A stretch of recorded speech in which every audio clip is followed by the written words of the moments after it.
Dahil kalilinis lang namin sa bahay, kaya nandyan sila sa labas. Tulog na tulog.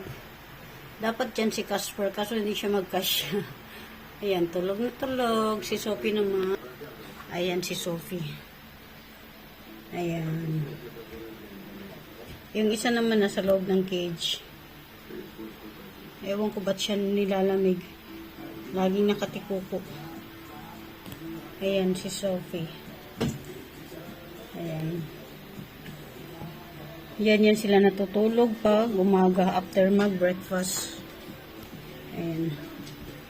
Pag gabi lang sila, pinapapasok namin sa bahay. Pero pag minsan naglalaro sa madaling araw, pinapalabas ko. Ang ingay kasi ni Casper. Naglalaro siya nung anong tawag nito? Yung monkey niya. Ayan si Casper. Tulog na tulog ang Casper natin. Ayan, ang Casper, Sophie, and Mika. Ayan. Tulog.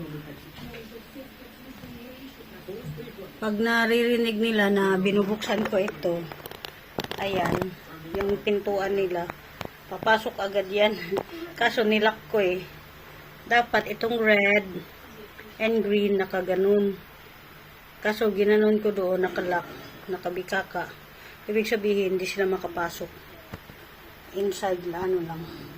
So, yun lang. Pinakita ko lang kung nasaan ang mga fur cats ko today. With you. Ayan. So, yun ang garden. Garden namin. Yan, may kangkong ako. May cucumber.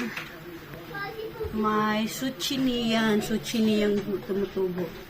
Ayan.